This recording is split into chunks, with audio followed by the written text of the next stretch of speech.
Hello there, folks. I'm Dan Brown from asortofinterestinglife.com, and as you see me running in a ridiculous manner up to Tilly and other Dan who's holding her into the side, we're about to see a couple of run-throughs of the simple turning little Tilly by hand on a slightly wider stretch of canal. Must be about 32 foot wide or so, the canal here. Tilly is 30 foot long, so that sounds like a recipe for just about a success. Let's have a go. So you'll see on this video, because this is the first time that other Dan there has done such a thing, I let him try and do it and just let him, well, I quite like when I have other people on board, just letting them see and get to grips with the tiller and that with as little instruction as possible. And I gave him the basic run over of, right, I'll push the front out, and as you can see here, I just stood back and watched the fun unfold until I realised that it wasn't quite going to plan, and basically the trick here is to push the front out,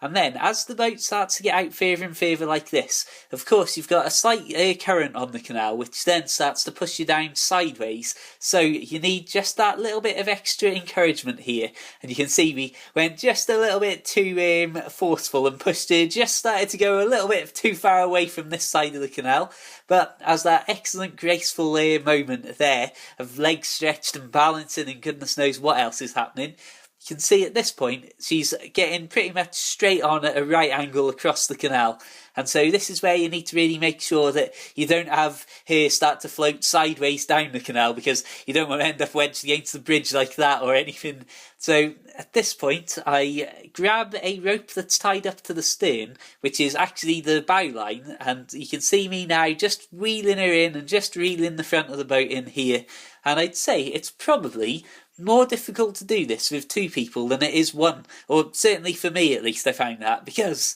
obviously when I'm on my own I know exactly what I want and exactly how I'm doing it, and because it's all based on you knowing exactly really how much force you're putting in and how quickly the boat's going to turn around, it's one of those odd moments where it was, I think, I'll happily say, I think it was more difficult to do with a second person, even though in theory it should be much easier. Anyway, we're going to have a look at me doing this on my own now. And this is going to be a little time lapse. Again, not a super sped up video as you can tell from the clouds, but in this particular one, apart from the fact that it's this terrible glare because for some stupid reason I filmed into the sunlight, you'll notice just as we get to this point here, exactly what I was talking about you see here now, start to just move slightly downwards rather than turning around. You can see right there at this exact moment, she just started to go just a foot or so down the canal sideways, which is definitely not the ideal situation to be in. So, as I pull her in and reel her in, I think we'll see a time lapse of the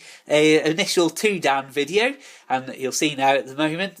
right at this moment, I grab the stern rope there and then pull her flat into the side. And I suppose on this note, I will say thanks very much for watching. Feel free to check out my other videos for loads of boating, goodness knows what else. And of course, feel free to add me on Facebook and all those sorts of things. And please do feel free to check out my Narrowboat Life books available for the Kindle. Find loads of links to loads of boaty stuff in the description. Subscribe, and of course, until the next time, keep it boat worthy, have a fantastic day, and farewell.